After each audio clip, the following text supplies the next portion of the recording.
même si notre être extérieur se détruit, notre être intérieur se renouvelle de jour en jour. En effet, nos légères difficultés du moment présent produisent pour nous, au-delà de toute mesure, un point éternel de gloire. Alléluia. Amen. Il faut s'arrêter sur ça. En effet, tu vois, nos légères difficultés du moment, légères, les petits combats que nous avons là, dont on crie, ouais, ça va pas, ouais, c'est compliqué, on m'attaque. Non.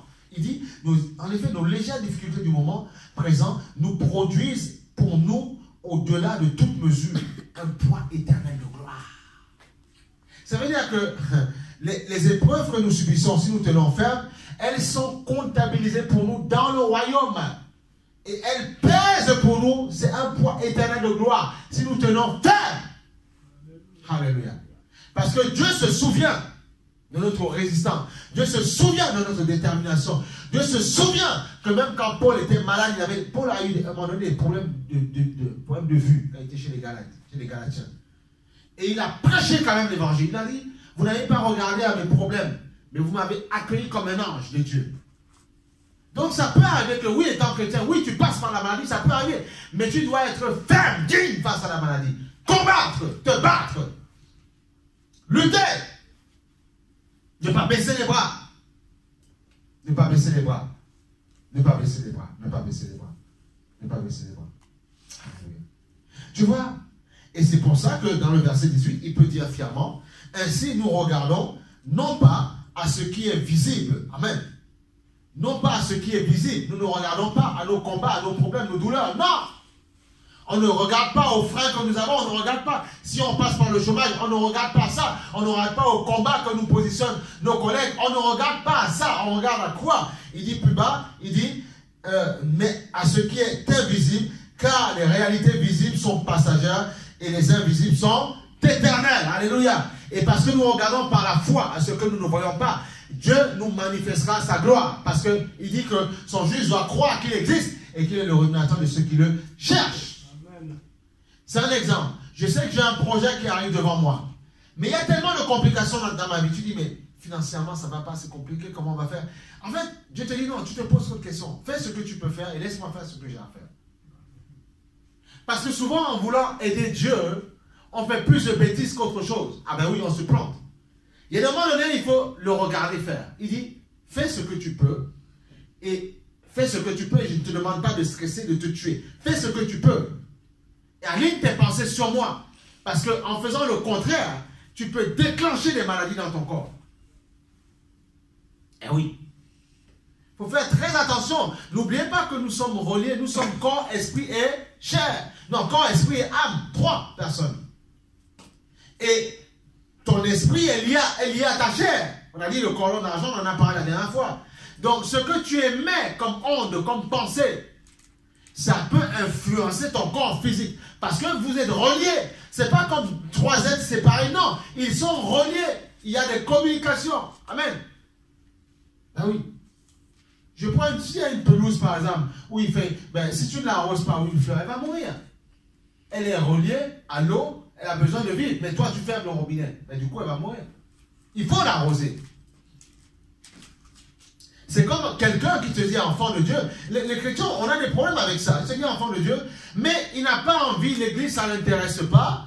Demeurer en Dieu, ça ne l'intéresse pas. Écouter la louange, ça ne l'intéresse pas. Lire la Bible, ça ne l'intéresse pas. Il fait comme il veut, il vient quand il veut. Mais comment veux-tu que Dieu t'assiste puissamment? Nous vivons dans un monde où tout le monde, tous ceux qui te sourient ne sont pas là pour sourire avec toi. Il y en a qui te sourient, mais ils sont prêts à te dévorer.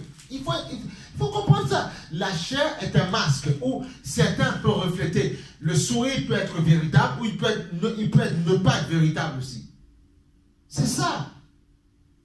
C'est dans ce monde dans lequel nous vivons. Nous vivons dans un monde rempli de rapaces. Et oui, il y a des gens, ça ne les empêche pas de te planter.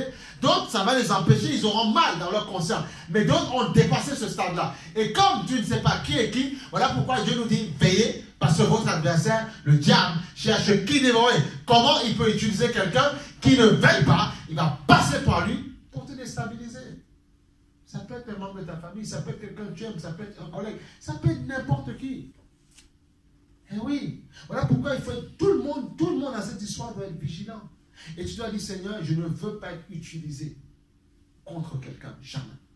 Et là, quelqu'un qui réagit, quelqu'un comme ça, c'est quelqu'un d'honnête, c'est quelqu'un d'humble, c'est quelqu'un avec qui Dieu fera de grandes choses. Alléluia. C'est ça, c'est cette réalité-là. Cette réalité-là. Il faut veiller sur son cœur. Tu vois, donc il dit bien, il dit, ainsi nous ne regardons pas à ce qui est visible, mais à ce qui est invisible, car les réalités visibles sont passagères, mais les invisibles sont éternelles. Dieu nous fait comprendre ceci, c'est que plus nous avançons aujourd'hui, plus nous avançons devant le Seigneur, plus tu avances vers Dieu, plus tu recherches Dieu, qu'est-ce qui se passe? Il te remplit de sa gloire, de sa puissance. Et c'est à ce moment-là que tu pourras combattre. C'est pour ça que face à certains combats, il y a des gens qui tiennent et d'autres qui ne tiennent pas. Pourquoi? Parce que ce n'est pas que Dieu ne veut pas les aider, c'est qu'ils n'ont pas le poids suffisant de gloire pour tenir. C'est ça le problème. C'est-à-dire que le moindre problème qui arrive, il déclenche au quart de tour ou bien une rancune s'empare d'eux. Parce qu'ils n'ont pas cherché Dieu suffisamment pour le jour mauvais. Le jour mauvais va arriver à chaque fois. Mais quand tu recherches Dieu en permanence, que ce soit un couple, que ce soit les en permanence, quand tu recherches Dieu, quand le jour mauvais arrivera, vous allez passer comme tranquillement. Vous allez circuler tranquillement, sans problème. Alléluia. C'est ça qu'il faut comprendre. Alléluia. Il faut chercher Dieu en permanence. Cherche-le. Même si tu es heureux, même si tu te sens bien. Demain, Dieu vous bénit. Cherchez toujours Dieu. Amen. Hein? Amen. Bien-aimé. Cherchez Dieu. C'est Dieu qui donne, après des années, même de mariage, des années d'union, c'est Dieu qui donne toujours le bonheur. C'est Dieu qui donne toujours, te donne toujours d'avoir envie de... C'est Dieu qui donne ça.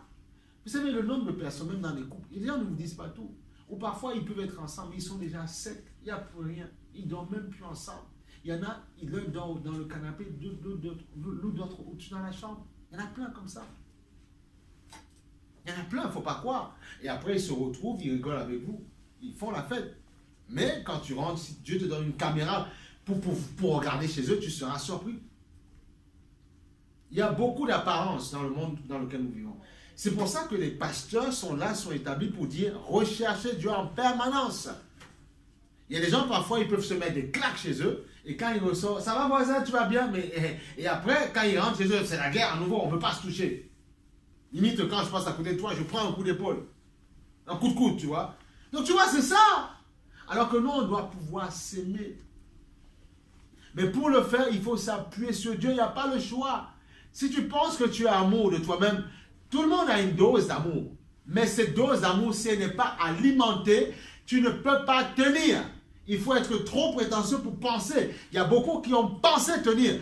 L'histoire de chrétiens, là, ce n'est pas nous qui avons créé ça. Hein. C'est la mort de Christ à la croix, la résurrection, qui a fait en sorte que tu deviennes chrétien. Ce n'est pas nous, ce n'est pas moi. Je n'ai pas demandé, je ne savais même pas que ça existait.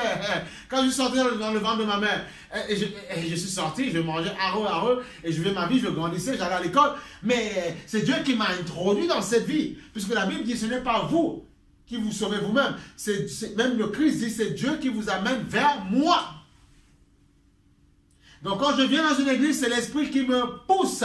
Et voilà pourquoi, si je veux tenir ferme jusqu'à la fin de ma vie chrétienne, je dois à chaque fois demeurer dans ce même Dieu qui m'a attiré. Voilà pourquoi il dit, n'oublie pas ta nouvelle naissance. N'oublie pas d'où tu sors. Rentre dans ton premier amour.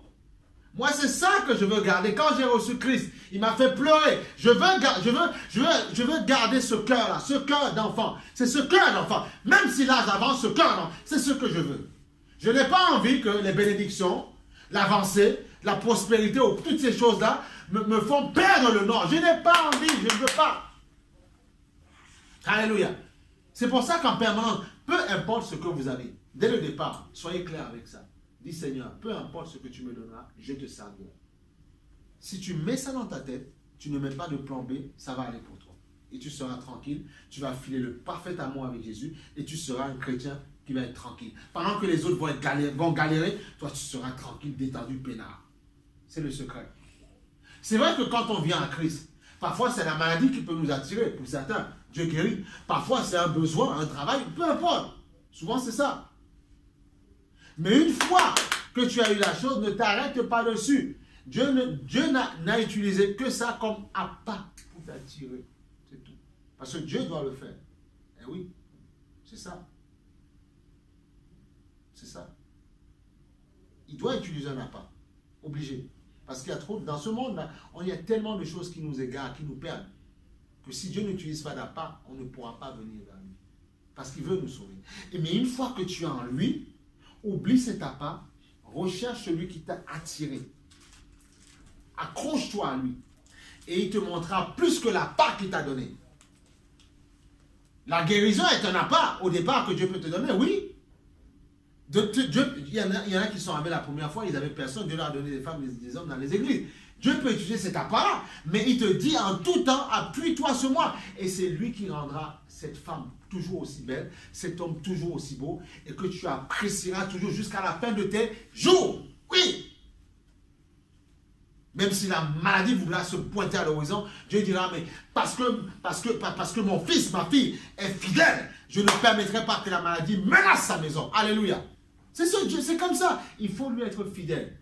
Ne sois pas fidèle à Dieu parce qu'il y a la bénédiction. Non. Sois fidèle pour ce qu'il est. Mais comment faire? Il faut être étranger et voyageur ici-bas. C'est-à-dire ne pas t'accrocher sur ce que Dieu te donne. Accroche-toi sur lui et il te donnera d'apprécier les choses que tu as. Vous savez, parfois, même humainement, quand on donne parfois trop d'amour à quelqu'un, il y en a qui ne comprennent pas ton amour. Ils pensent que tu cherches quelque chose. On vit dans un monde où les gens sont tellement méfiants. Parfois, tu veux même aimer les gens de manière sincère. Ils disent, c'est bizarre. Pourquoi? Parce qu'on vit dans un monde de ténèbres. Où on ne voit que la méchanceté. On voit des meurtres, des viols, des machins comme ça. Alors, on dit, mais non, mais c'est pas possible ça. Il est trop, mais c'est trop sain ça. Comment ça? Comment est-ce qu'on peut aimer comme ça? Tu vois, au bout d'un moment, on se pose cette question. Pourquoi? Ça veut dire, mais si tu t'appuies sur Dieu, Dieu saura réguler cet amour en toi.